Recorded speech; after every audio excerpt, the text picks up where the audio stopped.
Esto es Déjà Vu, un podcast para hablar de la historia detrás de la coyuntura política en Colombia, con Alejandro Lloreda y Luis Guillermo Vélez. Hoy, dadme un balcón y seré presidente. Bienvenidos.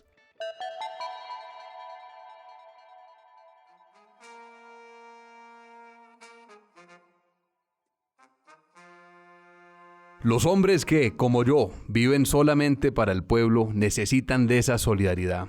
Lo que yo quiero ser de mi pueblo, un amigo, cumpliendo siempre la primera verdad establecida en nuestro catequismo, que dice que la verdadera democracia consiste en que el gobierno haga solamente lo que el pueblo quiere y defienda un solo interés, el del pueblo.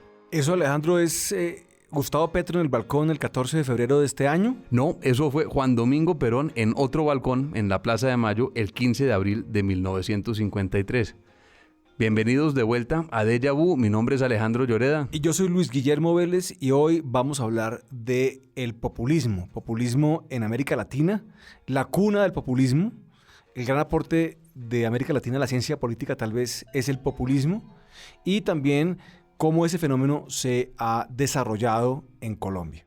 Eso es cierto, dicen que pues, de todas las formas de gobierno que hay, la única que se ha creado, que es autóctona de la región, es el populismo. La Inglaterra pues, se creó la monarquía parlamentaria, en Francia se desarrolló la república, en Estados Unidos quizás el federalismo, pero el populismo sí es algo que en todas las facultades de ciencias sociales, en todos los estudios, siempre se establece que el origen está en América Latina. Pero efectivamente somos el continente de Juan Domingo Perón, de quien usted acaba de leer unas palabras, el continente de Evita Perón, su esposa, el continente de Getúlio Vargas, de Hugo Chávez. El continente de Hugo Chávez, efectivamente, y de muchos más populistas de ese estilo, de Velasco Alvarado, de Allende, en fin. Y aquí en Colombia, pues somos en este momento el país donde el doctor Gustavo Petro nos gobierna. Es una región potencia mundial de populismo. Y este es un fenómeno que uno podría decir es un fenómeno del siglo XX, que tiene que darse cuando se dan ciertas circunstancias en una sociedad.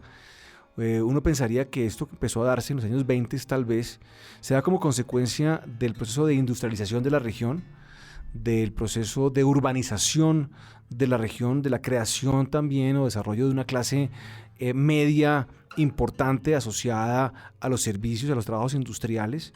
Y pues esta clase media votante, porque también para que haya populismo tiene que haber algún tipo de democracia o de sistema electoral.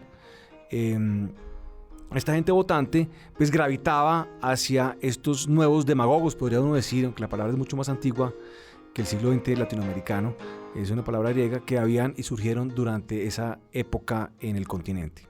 Así es, ¿no? El populismo es un fenómeno de la modernidad, depende también de las tecnologías de los medios de comunicación masivos, del radio, de la televisión. Es difícil hacer populismo, por ejemplo, en el siglo XIX, pobre pero honrado, que hablábamos en un capítulo anterior, sí, ¿por qué? Donde había una población que era en gran parte analfabeta y que no había cómo llegar a ella. El populismo nace en su versión más pura, su versión canónica, en Argentina y en Brasil a mediados de siglo, en Argentina con Perón, en Brasil con Getúlio Vargas, lo que se llamaba el denominado Estado Novo. Pero Colombia, paradójicamente, siempre ha sido un poquito una excepción en la región. Colombia no ha sido tierra fértil para el populismo históricamente, aunque parecería que esa inmunidad, esa vacuna, está comenzando a acabarse. Nos va a tocar tener una dosis nueva, un refuerzo dentro de poco, porque pues aquí parece que esa inmunidad que tenía Colombia en contra del populismo se ha venido disminuyendo, como usted lo dice. Pero también hay que reflexionar un poco la relación del populismo latinoamericano, que es un invento latinoamericano, con los fascismos y los extremismos europeos de los años 20. Yo creo que mucha de la parnafernalia del discurso, de la retórica populista, estaba presente en los movimientos fascistas italianos y en el movimiento nazi en los años 20 y 30 en Alemania. Yo creo que hay mucho de lo cual beben estos latinoamericanos y lo adaptan muy rápidamente a las realidades locales, a las necesidades locales, a las expectativas locales, y tiene muchísima fuerza. Empieza inclusive antes de los años diría uno 40, antes de la Segunda Guerra Mundial, y tiene su manifestación más fuerte en los años 40 y 50. En Argentina, por ejemplo, Perón proclama un documento que se llama Las 20 verdades del peronismo. Entonces, la primera verdad del peronismo, y esto es un documento que hace parte del Partido Justicialista en Argentina. A la fecha. A la fecha. Dice, entonces, la verdadera democracia es aquella donde el gobierno hace lo que el pueblo quiere y defiende un solo interés, el del pueblo. Sí, dice, por ejemplo, el peronismo es esencialmente popular. Todo círculo político es antipopular y, por lo tanto, no peronista. Entonces, aquí hay como un elemento de eso del populismo y, pues, por supuesto, del peronismo, y es esta metodología para dividir el mundo político en dos, en los buenos y en los malos. Ese maniqueísmo propio del populismo, donde las élites, donde las oligarquías, donde los ricos o los gringos o alguien es ese otro que es el enemigo del pueblo. Entonces aquí ya lo vemos en este manifiesto peronista muy claramente expresado. Correcto, ¿no? Y la asociación con el pueblo, un pueblo virtuoso enfrentado a una oligarquía, a una élite corrupta, a una élite decadente, es parte precisamente del discurso del populismo. Eso es Populismo 101, primer semestre populismo, y es algo que Petro ha hecho muy efectivamente, del discurso del 14 de febrero, del discurso del balcón. De lo que significan los cambios en Colombia.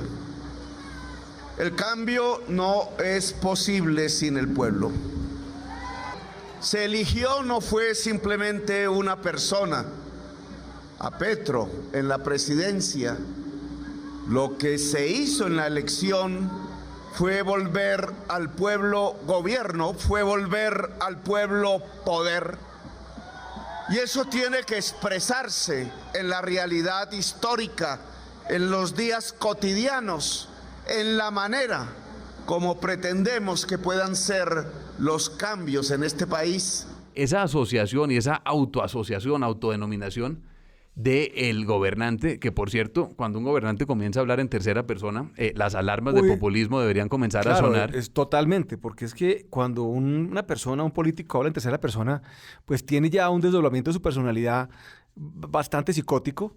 Y lo que está ocurriendo realmente es que está más o menos diciendo, dando a implicar que su cuerpo ha sido poseído por el pueblo se ha tomado su cuerpo y que por lo tanto ya su ser no es él, o sea, ha perdido su identidad y se ha transformado en el pueblo viviente. Es un poco lo que quieren decir estos señores cuando hablan en tercera persona, lo cual nuestro actual presidente hace con frecuencia. Pero mira, mirando otra vez acá estas 20 líneas del peronismo. Las 20 verdades. No hemos llegado todavía, Luis Guillermo, a las 20 verdades del petrismo. Del petrismo, exactamente. Pero usted podría aquí inclusive sustituir la palabra peronista, que aparece muchas veces, por petrista y pues sería perfectamente acomodada. Por ejemplo, la sexta de estas verdades es: para un peronista no puede haber nada mejor que otro peronista. Esto realmente, pues aquí está mostrando que pues, somos nosotros en contra de ellos. Ellos, pues por supuesto, son la oligarquía, los ricos. ¿Cómo era que decía Francia Márquez ahora en la reciente entrevista? La oligarquía, los que han mandado aquí, las élites que han mandado durante 200 años. Entonces, pues ellos son buenos, los otros son malos. Entonces, si usted fuera a preguntarle, por ejemplo, a la inteligencia artificial, Luis Guillermo, usted le dice, hágame una imagen de un populismo latinoamericano, yo creo que el ChatGPT le produciría algo muy parecido a la imagen de Petro en un balcón, hablándole a su pueblo, claro, el 14 de febrero. Exactamente, y con la señora y la hija, ¿no? La misma hija que no puede aparecer en un organigrama que publicó el medio de comunicación que nos acomoda a nosotros, La Silla Vacía, pero sí tuvo la posibilidad de aparecer exactamente como había aparecido Evita Perón allá en ese discurso que usted está citando en el año 53, tal vez. No, y el balcón es muy simbólico en el populismo latinoamericano. De hecho, hay una frase extraordinaria de un expresidente ecuatoriano, Velasco Ibarra, que fue 5 veces presidente de Ecuador. Él tenía una frase que decía, dadme un balcón y seré presidente. Y seré presidente. Aquí tenemos el balcón y ahora pues... tenemos presidente también, esperamos que solamente durante los próximos 3 años, sí, 3 años y medio nomás y no 5 veces, pero ya tenemos las dos cosas por lo menos. Pero Colombia está entrando de manera tardía en este mundo del populismo. Decíamos, volviendo a la historia, a los años 40 y 50, que la primera encarnación del populismo, y decimos de encarnaciones porque ha tenido varias reinvenciones posteriores. Es decir, el populismo es un método más que una ideología. Puede ser de izquierda, puede ser de derecha. El uribismo, por ejemplo, es indudablemente un populismo de derecha. Derecha, claro. A ver, la ciencia política le ha dado muchas vueltas a este invento latinoamericano, intentando como definirlo, como hacer una anatomía de lo que es el populismo. Pero una definición reciente, que es la que más me gusta de todas, es que no hay que plantear el populismo como una ideología, sino como un método de hacer política. Y efectivamente, como usted lo dice, hay populismos de izquierda, que son los que uno asocia muchas veces, o sea, Perón tal vez, aunque Perón también era un personaje que era de toda clase, había peronistas de derecha, de ultraderecha, guerrilleros de izquierda, en fin, de todo, ¿no? Hay un cuento bueno que le preguntan a Perón, le dicen, presidente, ¿cómo se divide el pueblo argentino? Y Perón dice, pues mira, no, a la izquierda tienes un 20% que es de izquierda, tienes un 40% que es de derecha y de centro más o menos un 40%. Y le dicen, pero general, ¿y los peronistas dónde están? Y dicen, no, los peronistas somos todos. Son todos, exactamente. Eso le da a uno a entender que el populismo latinoamericano pues es realmente un método más que una ideología, y pues Perón es como el ejemplo perfecto de todo esto. Hemos tenido populistas de izquierda y también de derecha, y bastantes, varios por lo menos. Hemos tenido y tenemos, es decir, si usted piensa que populismos de derecha basados en el orden público, en la mano dura, usted podría clasificar ahí de pronto a Álvaro Uribe con su estado de opinión, a Fujimori, que le dio el autogolpe al Congreso, y en este momento Nayib Bukele.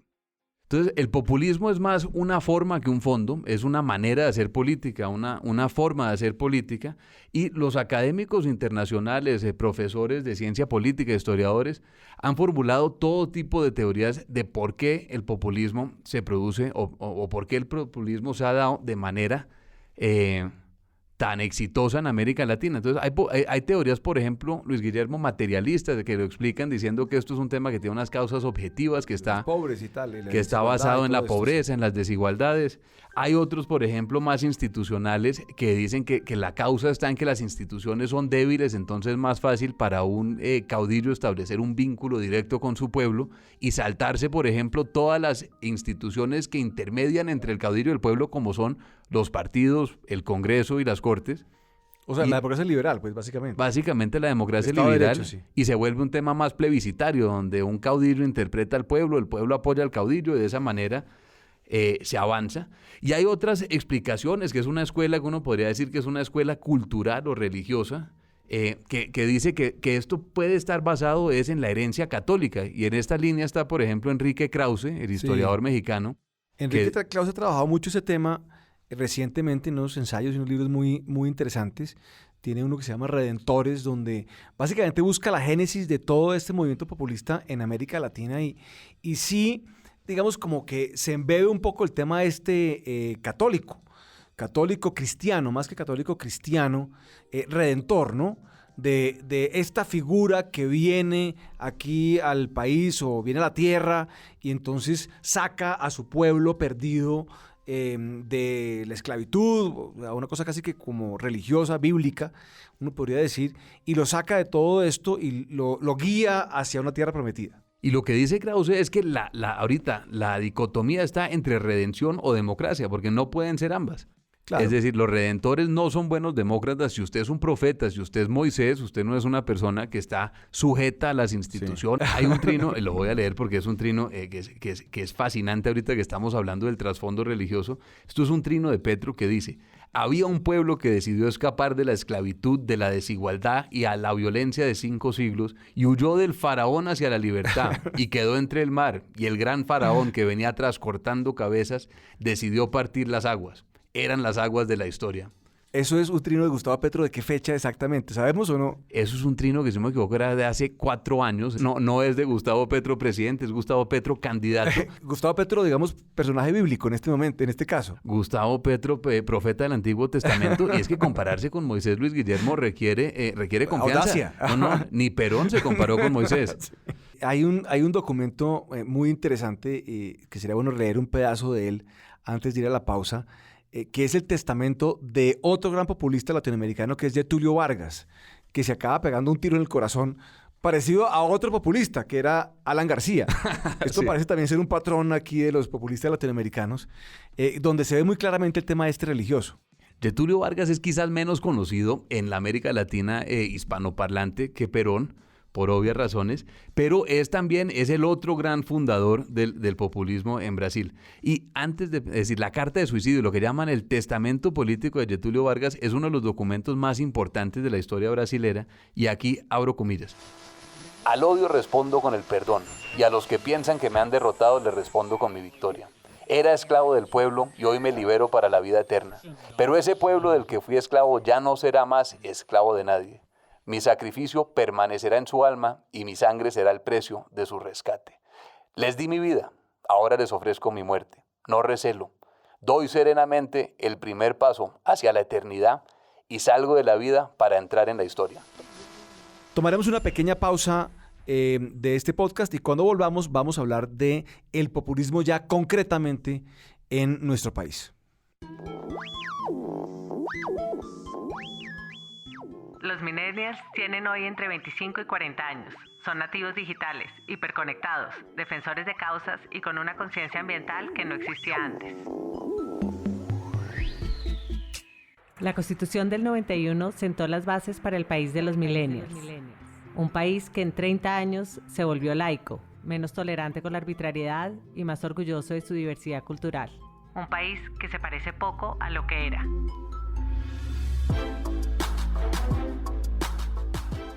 Son precisamente esos cambios, ocurridos en las últimas 3 décadas, los que queremos celebrar en el país de los millennials. Soy Juanita León, directora de La Silla Vacía, y junto a Manuel José Cepeda, uno de los cerebros de la Constitución del 91 y además exmagistrado de la Corte Constitucional, les contaremos estos cambios que trajo consigo la Carta del 91.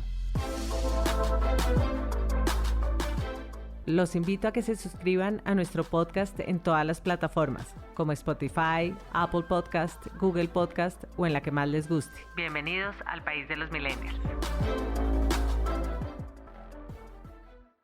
Volvemos entonces al episodio de populismo acá en Deja Vu, y ya para entrar, Luis Guillermo, en materia, mirando la historia ya colombiana, aquí es inevitable, inescapable la imagen de Gaitán. Gaitán es el gran populista colombiano.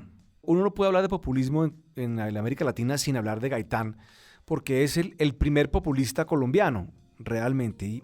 Y Gaitán, digamos que absorbe todo este Zeitgeist, como dirían los alemanes, en un viaje que hace en el año 25, tal vez, a Italia, a estudiar en Italia, recorre Europa, y pues llega a esta Italia fascista. O sea, la marcha sobre Roma había ocurrido un par de años antes, estaba Mussolini en su apogeo en este momento, y Gaitán se embebe de todo, sobre todo el simbolismo, y también de la retórica del fascismo italiano, y cuando vuelve a Colombia, en los años ya finales de los 20, y empieza su actividad política en los años 30, pues está todo este movimiento efervesciente, está el primer populismo, los primeros movimientos populistas en América Latina empezando a cuajar, y él es como el representante más significativo en ese momento. El fascismo en los años 20, lo que vio Gaitán cuando estuvo allá en el 26-27, era un movimiento moderno que estaba reinvigorando a la vieja Italia, y tenía unas formas que él Era un después... movimiento modernista por esencia, digamos. Modernista, futurista. futurista incluso. Él estaba muy influenciado por el poeta futurista Marinetti,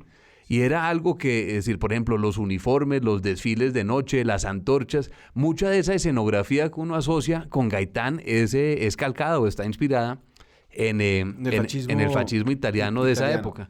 Y Gaitán siempre tuvo, cuando él llega a Colombia y comienza a hacer política con el liberalismo, él siempre tuvo una relación ambivalente con los jefes liberales, porque el liberalismo en un partido tradicional, en un partido que para los años 40 o 30 ya tenía 80, 90 años de historia, y él quería romper con algo nuevo. Claro, Alejandro, aquí hay una pregunta, y es: ¿por qué el populismo no ha echado raíces en Colombia como sí ha hecho raíces en otras partes? O sea, porque ha habido populismo fuerte en Brasil, como ya lo dijimos, populismo muy fuerte en Argentina, en Chile, en el Perú, por supuesto, en Venezuela, ahora ha entrado ya al siglo XX y XXI, en el mismo México. Uno podría hablar de Lázaro Cárdenas como un fenómeno también populista, en fin, con AMLO hoy en día.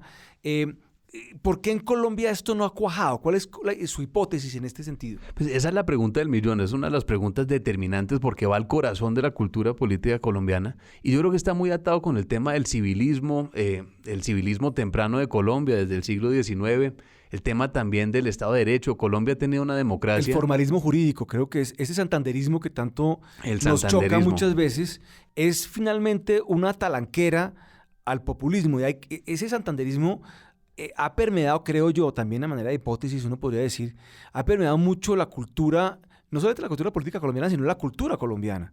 Colombiano es una persona que es muy dada a las formas legales y eso choca mucho con, pues obviamente, la antítesis que es el populismo, es el caudillo redentor, ¿no? No, y la práctica política de los partidos, las filiaciones partidistas eran mucho más populares,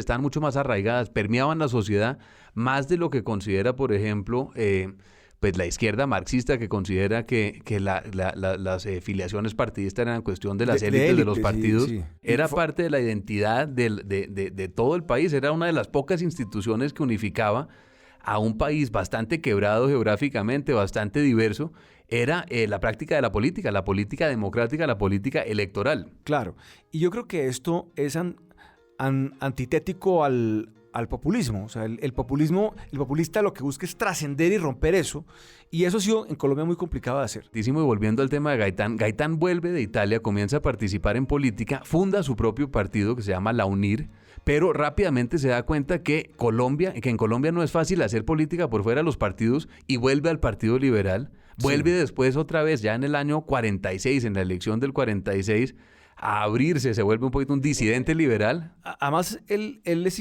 digamos, su proyecto político es infortunado o cae en un problema, y es que el presidente en ese momento era un presidente tremendamente progresista, no populista, sino progresista, que era Alfonso López Pumarejo.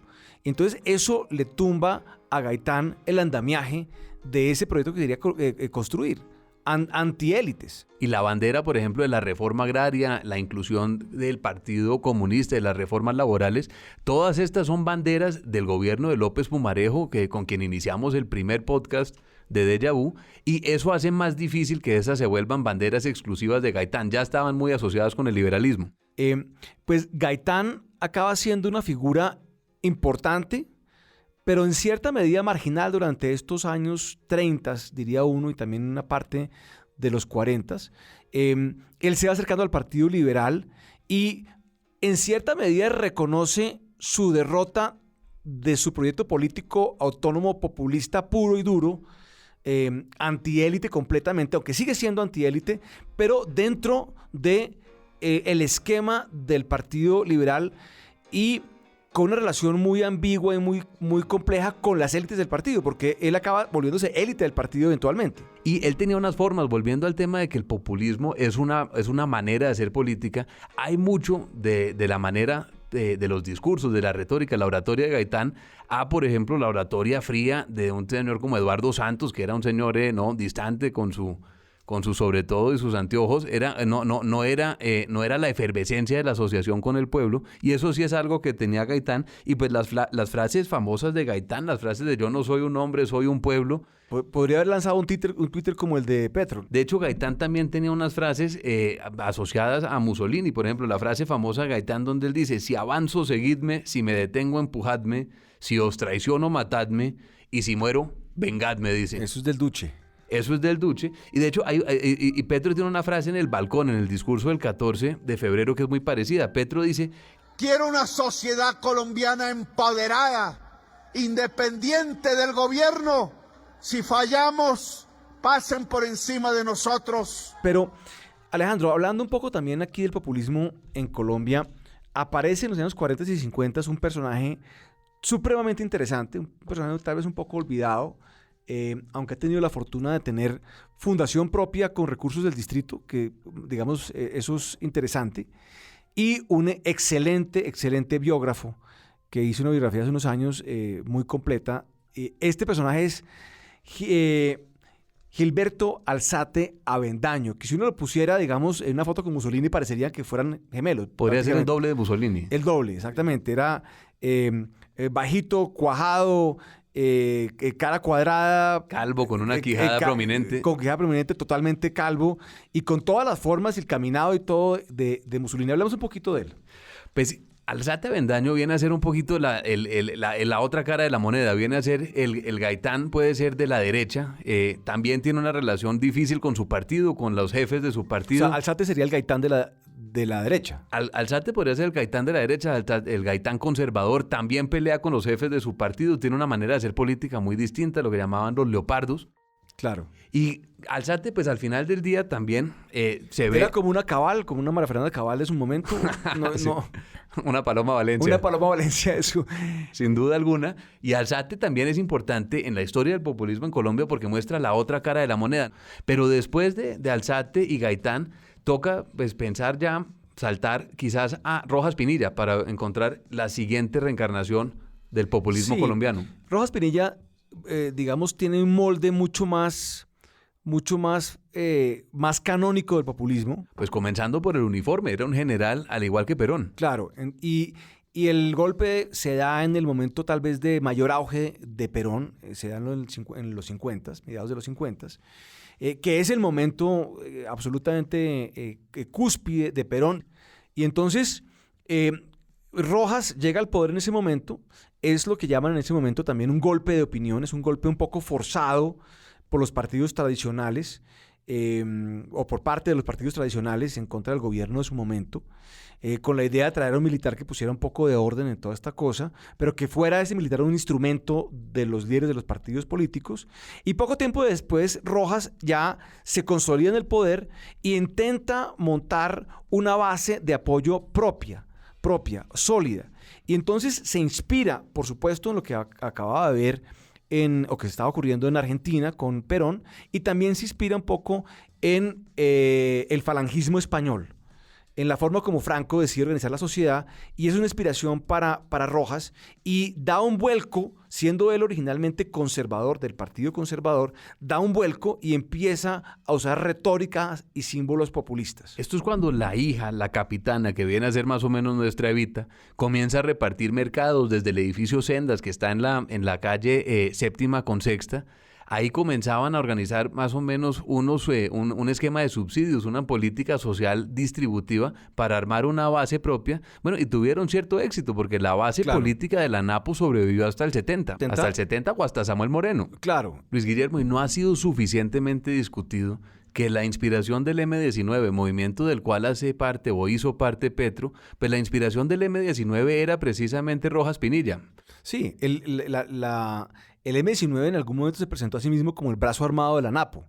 Y el M-19, pues como la gente sabe, pues corresponde al 19 de abril, que fue el día de las elecciones, en las cuales supuestamente, según la mitología del M-19 y de la NAPO, le robaron las elecciones al general Rojas. Entonces sí, claro, hay un hilo conductor muy, muy claro entre el populismo del general Rojas en los años 50, la creación del M-19 y, por supuesto, uno de esos militantes, tal vez de rango medio, porque nunca llegó a ser muy importante del M-19, que se incorpora al movimiento en los años 80 en el municipio de Zipaquirá, en la sabana de Bogotá, que es Gustavo Petro. Entonces, él es un heredero un poco de esa línea de pensamiento o de hacer política, digamos.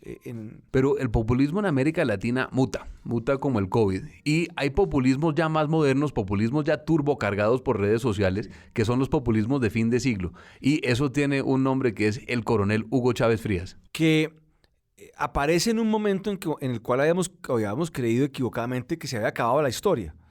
Que creíamos que ya teníamos unos países donde había una democracia liberal, donde estamos integrados al comercio internacional. Unas políticas de mercado abierto. Unas políticas de mercado. Y creíamos que eso ya un poco había pasado.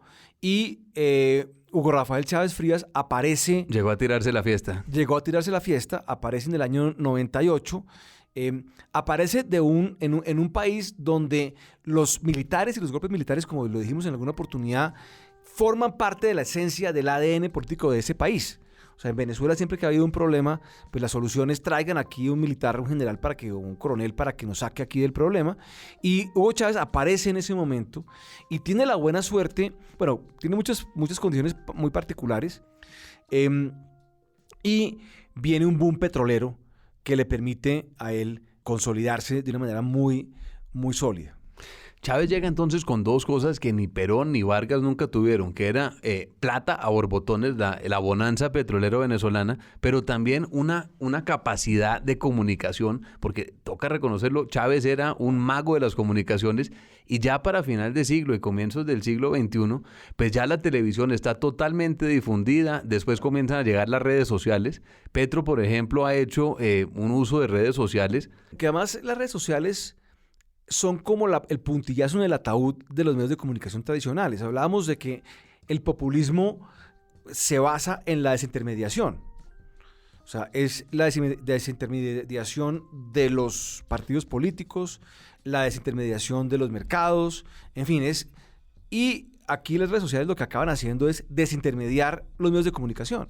No toca pasar por el comité editorial del Tiempo. Ni de la silla vacía, ni nada de ese tipo de cosas. Entonces, pues claro, esto es Petro con sus, no sé, creo que tiene 6 millones de seguidores, una cantidad increíble de personas, en el Twitter mandando mensajes todo el tiempo, diciendo además que es el Mesías, literalmente, y esto le llega a la gente y la gente actúa con base en esa información. Hablemos de otro populista colombiano pero que también tiene algunos elementos del fenómeno, que es Álvaro Uribe Vélez. Álvaro Uribe Vélez es sin duda alguna un político también con unas dotes de comunicación superiores. Era la gran némesis de Chávez en su momento también, como hablábamos de Gilberto Alzate y Gaitán, pues el hecho de que Uribe y Chávez hayan coincidido siempre es interesante por las peleas que tuvieron. Claro. Pero Álvaro Uribe, sobre todo, es decir, la tesis que tenía Álvaro Uribe y su ideólogo José Obdulio Gaviria del estado de opinión. Eso juega mucho a la teoría de desintermediación populista, ¿no? O sea, el estado de opinión es básicamente el pueblo soy yo, o yo soy el pueblo. Es un estado plebiscitario donde la aprobación o la reafirmación de la popularidad del presidente en plebiscitos o mediante sondeos de opinión pública, eso legitima el actuar del gobernante. Esto del estado de opinión surgió hacia el final del mandato del presidente Uribe, cuando intentó una segunda reelección.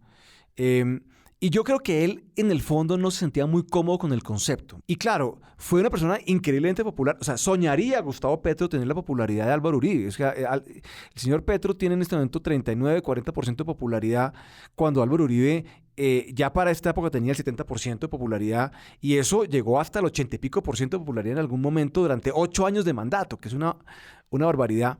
Entonces sí hay rasgos populistas en Álvaro Uribe. Creo que hubo elementos populistas, sobre todo hacia el final de su mandato, de su segundo mandato, pero no sé si clasificarlo como un populista propiamente. Yo diría que sí, yo diría que indudablemente Uribe es un populista. Sus formas de hacer política, recuerde los consejos comunitarios, la televisión directa los domingos, donde Uribe se explayaba por horas atendiendo las preocupaciones del pueblo, y ahí sí, en cada pueblo de la geografía nacional. Vaciaba a los ministros, decía, construyes aquí el puente, aquí, hagan tal vía. Eso tiene elementos de ese estilo. Sí, sí, claro. yo sí diría que Uribe es populista, pero Uribe se estrelló contra una talanquera institucional colombiana, que es posiblemente la misma contra la cual se estrellará Gustavo Petro, que también es un populista, y yo creo que Petro no lo negaría. Petro diría que la frase populista no le gusta a nadie porque es un epíteto un poco negativo. Petro diría que lo de él es un gobierno popular, pero sin duda alguna ambos comparten rasgos en su retórica, en su manera de hacer política populistas, y falta ver, Luis Guillermo, si la talanquera institucional colombiano, el civilismo del que hablábamos. Alejandro, antes de concluir me gustaría hablar de un personaje fascinante, que es este populista del siglo XXI, millennial, que es Nayib Bukele. Pues hablando de las redes sociales, Bukele también es un fenómeno de redes sociales. Tiene creo que también 90% de popularidad. 94%, o sea, creo que ningún presidente en América Latina nunca en la historia ha tenido... Y es el populismo de la mano dura, de ser implacable con el crimen. Fidel Castro ganaba las elecciones por 94%, ¿no? Sí, en Corea del Norte también. Pero yo creo que Bukele es un fenómeno también. Esto es un populismo millennial, un populismo ya totalmente arraigado en el siglo XXI, él no tiene, yo no. ¿Usted ha visto esos videos de los presos allá? Eso parece, ¿no le recuerda a usted algo? Eso sí, recuerden, es un poco como los videos de Leni Riefenstahl, del triunfo de la voluntad del régimen nazi, cuando ve uno los videos, por ejemplo, aéreos de las... Bueno, en Nuremberg. En Nuremberg, sí. Tiene como cierto aire a eso, ¿no? Bukele ha encontrado, o por lo menos que hay una preocupación en toda América Latina, que es la región más violenta del mundo, que hay una preocupación por el orden público, por la seguridad. Entonces, ese 94% de popularidad se explica en que él ha tocado una fibra o ha logrado interpretar una preocupación del pueblo. Falta ver si aquí va a haber un Bukele colombiano después de la paz total. Pues con este caos de la paz total, yo creo que hay que tener mucho cuidado de... No tanto de que el señor Gustavo Petro triunfe en su proyecto populista, que ya veremos. Ya veremos si logra extender su mandato, que se ve bastante difícil. Lo que sí parecería que puede llegar a pasar, y que en mi opinión no sería para nada deseable, es el surgimiento de un Bukele colombiano. Y con esa nota un poco lánguida, damos por terminado este episodio sobre el populismo latinoamericano, Alejandro. En el siguiente episodio vamos a estar hablando de Gaitán y el 9 de abril. Se cumplen 75 años, Luis Guillermo, del 9 de abril. Vamos a hacer un recorrido ya físico por los lugares simbólicos, diría uno, del 9 de abril, para pues hablar un poco de Gaitán, de este personaje tan fascinante de la historia colombiana, y también de lo que ocurrió en ese día, que ese día, Alejandro, sí es un día donde la historia de Colombia se parte en dos. Así es. Nos vemos en el siguiente episodio. Aquí diríamos, si avanzamos, seguidnos en Deja Vu. Aquí Luis Guillermo, nuestro caudillo del podcast, nos orientará en el siguiente episodio. Hasta luego. Deja Vu es un producto de La Silla Podcast. Grabado en los estudios de La Silla Vacía. Escrito y dirigido por Luis Guillermo Vélez y Alejandro Lloreda. Producido y mezclado por Fernando Cruz y la coordinación de Tatiana Duque. Cada 15 días, un nuevo episodio en su plataforma preferida. Gracias por escuchar.